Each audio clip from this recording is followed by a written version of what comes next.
क्या आपको पता है कि जब आपकी बॉडी में ट्राइग्लिसराइड्स हाई हो जाते हैं या कोलेस्ट्रॉल हाई हो जाता है तो आपको क्या-क्या प्रॉब्लम हो सकती हैं?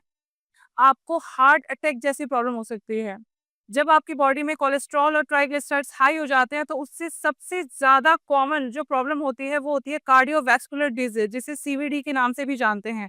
इसमें आपका हाइपरटेंशन, हार्ट अटैक जैसी प्रॉब्लम्स आती हैं। एक रिपोर्ट के अकॉर्डिंग जो कि डब्ल्यूएचओ ने पब्लिश की थी 2020 में, जिसमें सिर्फ हार्ट अटैक या फिर सीवीडी की वजह से जो कार्डियोवैस्कुलर डिजीज की वजह से जो डेथ्स होती हैं वो 25% होते हैं। यानी 25% जो इंडिया में डेथ्स होती हैं वो सिर्फ सीवीडी की वजह से होते हैं। और इसके साथ ही साथ आपको जान के बहुत ही ज़्यादा हैरानी की होगी कि जो पर ईयर सीवीडी की वजह से डेथ होती है वो होती है 2.8 मिलियन। और अगर पर डे की बात करें तो वो आपकी 7067 डेथ्स होती हैं सिर्फ सीवीडी की वजह से। तो हम आज की वीडियो में जानेंगे कि ये ट्राइग्लिसराइड्स या कोलेस्ट्रॉल क्या है, जो कि इतनी बड़ी प्रॉब्लम क्रिएट करता है।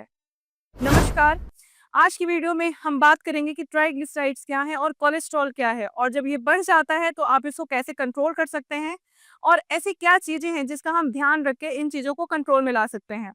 सबसे पहले हम बात करते हैं कि ट्राइग्लिसराइड्स क्या है। तो ट्राइग्लिसराइड्स आपकी बॉडी में एक जमा हुआ फैट है, एक ऊर्जा का स्रोत है जो कि जब आप फास्ट करते हैं या फिर जब आप कभी खाना नहीं खा पाते तो उस अवस्था में आपकी बॉडी उस ऊर्जा को, उस एनर्जी को उपयोग में लाती है। तो बेसिकली हम इसको ऐसे समझ सकते हैं कि जब आप ओवर ईटिंग करते हैं या फिर ट्राइग्लिसराइड्स क्या है आपकी बॉडी में तेल या घी। तो जब आप खाना खाते हैं तो जो वो एनर्जी स्टोर होती है उसे हम ट्राई वो फैट सेल्स में इकट्ठी होती है। लेकिन जब हम ओवर ईटिंग करते हैं, जब हम ओवर ईटिंग में हम बहुत ज़्यादा कैलोरी वाली फूड लेते हैं, हम स्मोकिंग कर रहे हैं, हम बहुत ज़्यादा ऑयली फूड ले रहे हैं, फ्राइड फूड ले रहे हैं, शुगर का कंटेंट बहुत ज़्यादा है, तो ये जो कैलोरीज होती हैं हमारी बॉडी में जाके फैट सेल्स में जाके ट्राइग्लिसराइड के रूप में कलेक्ट हो जाती हैं। और यही ट्राइग्लिसराइड जब हम फिजिकल एक्टिविटी नहीं करते हैं तो फिर ये हमारे ब्लड वेसल्स में जाके प्लेग के रूप में वहाँ पे ऑब्स्ट्रक्शन क्रिएट करता है, जिसकी वजह से आपको हार्ट रिलेटेड प्रॉब्लम होती है और हार्ट अटैक, हाइपरटेंशन ऐसी प्रॉब्लम्स आते हैं। तो ट्राइग्लिसराइड्स बेसिकली आपकी बॉडी के लिए ज़रूरी है क्योंकि ये आपकी बॉडी को एनर्जी प्रोवाइड करता है जब आपकी बॉडी को नीड होती है। लेकिन जब ये ज़्यादा हो जाता है, यानी जब हम कैलोरी इनटेक ज़्यादा कर रहे हैं लेकिन फिजिकल एक्टिविटी कम कर रहे हैं, या फिर हम यूँ समझे कि हम इनटेक तो ज़्यादा कर रहे हैं कैलोरी की लेकिन हमारी बॉडी से वो एनर्जी रिलीज़ नहीं हो रही है, तो फिर हमारी बॉडी में उससे प्रॉब्लम आनी शुरू हो जाती है। अब हम बात करेंगे कि कोलेस्ट्रॉल क्या है। कोलेस्ट्रॉल आपकी बॉडी में बहुत ज़रूरी होता है क्योंकि ये आपकी सेल्स और आपकी हार्मोन्स दोनों की प्रोडक्शन में हेल्प करता है। आपके एस्ट्रोजन, टेस्टोस्टेरोन और विटामिन डी जैसे जो हार्मोन्स होते हैं, इसको बनाने में कोलेस्ट्रॉल हेल्प करता है। तो कोलेस्ट्रॉल भी आपके 2 टाइप के होते हैं, एचडीएल और एलडीएल। एचडीएल यानी हाई डेंसिटी लाइपोप्रोटीन और एलडीएल यानी लो डेंसिटी लाइपोप्रोटीन। इसमें एचडीएल को गुड प्रोटीन मतलब गुड कोलेस्ट्रॉल कहा जाता है और जो एलडीएल है उसको बैड कोलेस्ट्रॉल कहा जाता है। तो हम इसको भी एक एग्जांपल के तौर पे समझ सकते हैं कि कोलेस्ट्रॉल क्या है। जब आपके घर में अगर कोई पानी की पाइप है और उसमें गंदगी फँस जाती है, वेस्ट फँस जाता है, तो जो फ्लो होता है वाटर का वो ऑब्स्ट्रक्ट हो जाता है, रुक जाता है। वैसे ही जब आपके ब्लड वेसल्स में कोलेस्ट्रॉल कलेक्ट हो जाता है, तो उस मतलब ज़्यादा कोलेस्ट्रॉल हो जाता है और वो वहाँ क्या करेगा, जो ब्लड वेसल्स है उसको ऑब्स्ट्रक्ट कर देगा या फिर क्या करेगा, वहाँ पे जो मतलब फ्लो है उसको रोक देगा, जिसकी वजह से आपको हार्ट अटैक जैसी प्रॉब्लम आने लग जाती हैं। एचडीएल और एलडीएल क्या है? जैसा मैंने बताया कि जो एचडीएल है वो गुड कोलेस्ट्रॉल है और जो एलडीएल है वो आपका बैड कोलेस्ट्रॉल है। तो हम एलडीएल को ऐसे समझ सकते हैं कि जो आपके घर का जो वेस्ट है, जो वो उठाने वाली गाड़ी आती है, तो आपके घर से उसने वेस्ट उठाया और आपके घर के गेट पे ही उसने कलेक्ट कर दिया उस चीज़ को। तो वहीं पे कलेक्ट होता गया डे बाय डे। तो ये क्या होगा कि जो आपके घर का गेट है, वहाँ पे ऑब्स्ट्रक्शन क्रिएट हो जाएगी, वो जगह भी जो है वो खराब हो जाएगी। तो वैसे ही एलडीएल क्या करता है कि वो जो ब्लड वेसल्स है वहाँ पे वेस्ट को कलेक्ट करता रहता है, प्लेक बना देता है ना? और तो इससे क्या हुआ कि ब्लड वेसल्स में ऑब्स्ट्रक्शन क्रिएट हो जाती हैं, जिसकी वजह से आपको प्रॉब्लम होने लग जाती हैं। एचडीएल क्या करता है? एचडीएल वो कूड़ा उठाने वाली गाड़ी है जो आपके घर से कूड़ा उठा के लेके जाती है और वो उस जगह पे फेंकती है जो कि उसका मतलब स्थायी स्पेस है। वैसे ही एचडीएल उस वेस्ट को उठाती है जो कि एलडीएल ब्लड वेसल्स में कलेक्ट कर देता है और उसको उठा के लिवर तक पहुँचाती है और लिवर उसको फिर जो बॉडी का वेस्ट है उसको बाहर निकालती है। तो इस प्रकार एलडीएल जो है वो बैड कोलेस्ट्रॉल आता है और जो एचडीएल है उसको हम गुड कोलेस्ट्रॉल कहते हैं। तो ये तो आपने समझा कि ट्राइग्लिसराइड क्या है और कोलेस्ट्रॉल क्या है और ये हमारी बॉडी में कैसे वर्क करते हैं। लेकिन हम बात करें कि क्या कारण होते हैं कि ये बढ़ जाते हैं। तो हम अगर आयुर्वेद के हिसाब से देखें तो आयुर्वेद में कहा गया है कि वसा यानी मेद और कफ धातु इनके असंतुलन से आपके ट्राइग्लिसराइड या कोलेस्ट्रॉल में मतलब ये कुछ अपडेट होते हैं, यानी कुछ असंतुलन क्रिएट होता है आपकी बॉडी में, यानी ये बढ़ जाते हैं। तो और इसके अलावा हमारे जो डेली लाइफस्टाइल, हम स्मोकिंग करते हैं, सिगरेट पी रहे हैं, हम बहुत हाई कैलोरी इनटेक फूड ले रहे हैं, हमारा जो शुगर इनटेक है वो बहुत ज़्यादा है और हम कैलोरी इनटेक बहुत ज़्यादा कर रहे हैं, लेकिन हम जो फिजिकल एक्टिविटी है वो हम कुछ भी नहीं कर रहे हैं। तो इसकी वजह से जो है हमारी कोलेस्ट्रॉल या ट्राइग्लिसराइड जो है ये बढ़ जाते हैं। जनरली आप अगर अपने लिपिड प्रोफाइल कराते हैं तो उसमें कुछ आपको कंपोनेंट्स दिखाई देते हैं, ट्राइग्लिसराइड्स, एचडीएल, एलडीएल, कोलेस्ट्रॉल, है ना? ये कुछ चीज़ें आती हैं। तो ये यही है, ये जो रेंज आती है इसकी, जैसे जो आपकी ट्राइग्लिसराइड है वो आपका 150 mg पर डेसीलीटर से ज़्यादा नहीं होना चाहिए, है ना?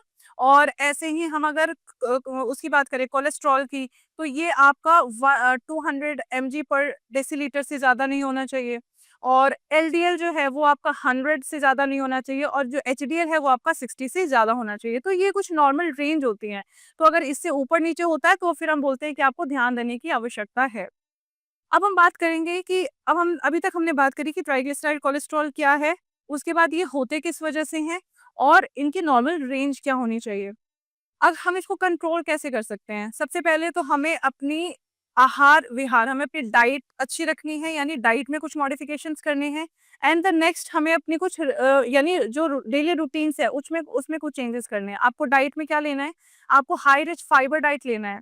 फाइबर क्यों लेना है? क्योंकि जो फाइबर है वो आपका जो शुगर का एब्जॉर्प्शन है उसको स्लो डाउन करता है। इससे आपको जो मतलब जो प्रॉब्लम्स हो रही हैं बॉडी में वो धीरे-धीरे कम होने लग जाएँगी। तो आप फाइबर में आप जैसे फ्रूट्स ही ले रहे हो तो आप फ्रूट्स को छील के मत लो, यानी एप्पल है तो एप्पल के छिलके को मत उतारो, आप एप्पल को प्रॉपर एप्पल के उसमें खाओ। जूस नहीं लेना है आपको, प्रॉपर फ्रूट लेना है। आप कड़वे कसैले जो आपके फ्रूट्स होते हैं, अनार है, सेब है, आपको ये लेना है या फिर जो सीज़नल फ्रूट्स हैं वो आपको लेने हैं। ग्रीन वेजिटेबल्स लेनी है आपको। इसके साथ ही साथ एंटीऑक्सिडेटिव डाइट्स होती हैं, वो जैसे आप तुलसी का काढ़ा बना के ले सकते हैं। इसके साथ आप आंवला ले सकते हैं। या फिर जो ग्रीन वेजिटेबल्स होते हैं, जो हरी पत्तेदार सब्जियाँ होती हैं, आप उनका सेवन कीजिए। तो ये कुछ ऐसी चीज़ें हैं अपनी डाइट में आप ऐड कीजिए जिससे आपको जो ये लेवल्स हैं वो ना अपने आप धीरे-धीरे नॉर्मल रेंज में आनी स्टार्ट हो जाती है। जैसे दाल में आप मूँग की दाल ले सकते हैं, दलिया लीजिए, खिचड़ी लीजिए, इनसे बहुत अच्छा आपको रिस्पॉन्स मिलेगा। आप गेहूँ की रोटी खाते हैं तो उसमें थोड़ी-सी जौ का आटा और थोड़ा-सा चने का आटा, ये मिला के आप फिर गेहूँ की रोटी बनाइए तो इससे भी आपके जो ये फ्लक्चुएट होता है ट्राइग्लिसराइड और कोलेस्ट्रॉल लेवल, ये भी बहुत ही नॉर्मल रेंज में आने में आपकी हेल्प करता है। इसके साथ ही साथ आपको 30 टू 35 मिनट्स डेली आपको वॉक करना ही करना है। आप ये अपनी रूटीन में ऐड कीजिए, आपको ज़रूर वॉकिंग करनी है। इसके साथ आप कुछ योग ऐड कीजिए, आप मेडिटेशन ऐड कीजिए, प्राणायाम ऐड कीजिए, इनसे आपको बहुत ज़्यादा बेनिफिट्स मिलने वाला है। अगर हम बात करें चिकित्सा की, अगर आपका कोलेस्ट्रॉल बहुत हाई है, आपके ट्राइग्लिसराइड्स बहुत हाई हैं, तो आप क्या चिकित्सा ले सकते हैं? तो सबसे पहले हम बात करेंगे शमन चिकित्सा की। तो शमन चिकित्सा में आप जैसे इसमें आप फल त्रिकोणी क्वाथ ले सकते हैं, अर्जुन क्वाथ ले सकते हैं, त्रिफला पाउडर ले सकते हैं, आंवला पाउडर ले सकते हैं। ये आपकी बॉडी को डिटॉक्स करने में हेल्प करता है और ये जितने भी एक्स्ट्रा आपकी बॉडी में बढ़ गई हैं चीज़ें, उसको नॉर्मल करने में हेल्प करता है। अब हम बात करते हैं शोधन चिकित्सा की। तो आप कोलेस्ट्रॉल लेवल को बैलेंस में करने के लिए, ट्राइग्लिसराइड्स को नॉर्मल बैलेंस में करने के लिए आप विरेचन करवा सकते हैं, बस्ती करवा सकते हैं। ये आपकी बॉडी में एक तरीके से डिटॉक्स भी करेगा और आपकी जो प्रॉब्लम्स हैं उसको धीरे-धीरे कम भी करेगा। इसके साथ जैसे इसमें जो आपकी हार्ट रिलेटेड प्रॉब्लम बहुत ज़्यादा बढ़ जाती है, तो आप इसमें शिरोधारा भी करवा सकते हैं। इससे आपको स्ट्रेस है वो कम हो जाएगा। क्योंकि आपकी बॉडी में अगर ट्राइग्लिसराइड बढ़ता है, कोलेस्ट्रॉल बढ़ता है, तो ओवरऑल बॉडी का स्ट्रेस बढ़ जाता है। तो इसीलिए उस स्ट्रेस को रिलीज़ करने के लिए शोधन चिकित्सा में आप विरेचन, बस्ती और शिरोधारा आप ये चीज़ें करवा सकते हैं। और जो शमन चिकित्सा में मैंने बताया आपको, आप अर्जुन क्वाथ, फल त्रिकोणी क्वाथ, त्रिफला पाउडर, आंवला पाउडर, आप ये चीज़ें ले सकते हैं। आप ये हमसे भी ऑर्डर कर सकते हैं, आपको नंबर हमारी स्क्रीन पे दिख रहा होगा। तो अगर आपको ये प्रॉब्लम है कि आपको अच्छा, अगर लक्षणों की बात करें तो फिज़िकल लक्षण आपको कैसे पता चलेंगे? नॉर्मली जब आप ब्लड इन्वेस्टिगेशन कराते हैं तो आपको पता चलता है कि आपकी लिपिड जो प्रोफ़ाइल है उसमें कुछ फ्लक्चुएशंस आई हैं। लेकिन अगर फिज़िकली कुछ बात करें तो कुछ लक्षण दिखने शुरू हो जाते हैं। जैसे आपकी बॉडी में कई बार सूजन आनी शुरू हो जाती है, आप खाना खाते हैं तो आपको जिस साइड लिवर है वहाँ पेन होना शुरू हो जाता है और इसके साथ ही साथ आप थोड़ा-सा भी वॉक करेंगे तो आपको थकान होनी शुरू हो जाती है। तो ये कुछ ऐसे सिम्पटम्स आपको फिज़िकली दिखने लग जाते हैं। तो अगर आपको ये वीडियो अच्छी लगी तो आप इसे लाइक ज़रूर कीजिए एंड शेयर कीजिए। Thank you so much.